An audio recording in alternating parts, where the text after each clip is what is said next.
আসসালামু আলাইকুম। স্বপ্নের বারান্দায় সবাইকে স্বাগতম।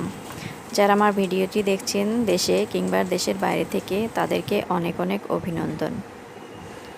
আশা করি যে যেখান থেকে ভিডিওটি দেখছেন সবাই পরিবার নিয়ে সুস্থ আছেন, ভালো আছেন। আর সুস্থ থাকুন, ভালো থাকুন, এই দোয়াই করি। আসলে আমরা সাধারণ জনগণ দোয়া করা ছাড়া আর আমাদের কিছু করার নেই। যে একটা পরিস্থিতি গেল আমাদের উপর দিয়ে, তো যাই হোক, সবাই আবার আগের মতো একটা নর্মাল লাইফে ফিরে আসুক, এই দোয়া করি।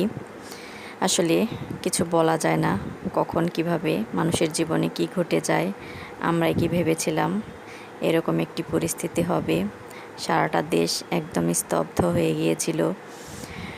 তো আল্লাহর অপার রহমত, আস্তে আস্তে সব কিছু ঠিক হয়ে আসছে।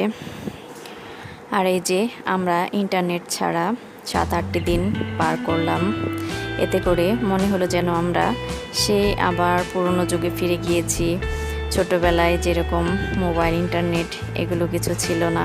আমরা সব কিছু করার পরেও অনেকটা সময় থাকতো খেলাধুলা কিংবা বেড়ানোর জন্য।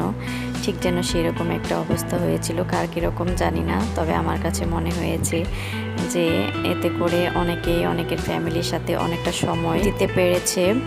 তো যাই হোক, লাইফটা একদম থেমে গিয়েছিল ঠিকই, কিন্তু এতে করে কিন্তু অনেকের ফ্যামিলিক্যাল সময়টা কিন্তু বেড়ে গিয়েছিল। এই মোবাইল সারাদিন হাতে নেওয়া, আসলে আমরা কি করি, একটু সময় পেলেই মোবাইলটা হাতে নিয়ে বসে পড়ি।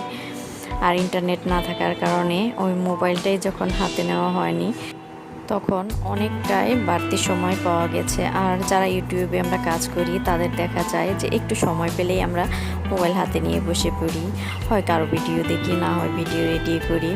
এই যে এই কাজগুলো যখন আমাদের ছিল না, তখন মনে হয়েছে কি যেন আমরা করছি না, কতটা সময় আমরা শুধু শুধু বসে আছি, আসলে কেমন জানি একটা লেগেছে। তো যাই হোক, আবার সবাই রেগুলার লাইফে চলে আসুক। আসলে একভাবে একটা জীবনযাপন করার অভ্যাস হয়ে গেলে সেই অভ্যাসটা আসলে করতে না পারলে কিন্তু অনেকটাই এলোমেলো লাগে। আর ইন্টারনেট না থাকার কারণে ইউটিউব চ্যানেলের অবস্থা কিন্তু একদম খারাপ হয়ে গেছে।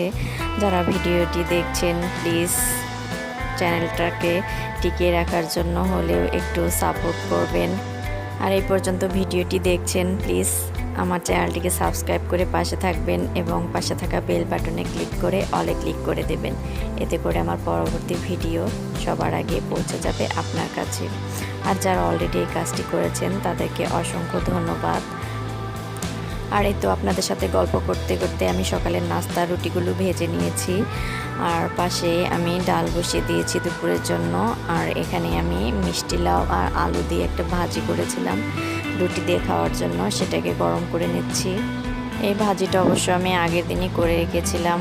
সকালে আসলে তাড়াহুড়া করে কাটাকাটি আবার ভাজি করতে দেরি হয়ে যায়, এই জন্য আমি আগে এটা রেডি করে রেখেছিলাম। তো যাই হোক, সকালের নাস্তা শেষ করে আমি দুপুরের জন্য এখানে মুরগির মাংস রান্না করছি আলু দিয়ে।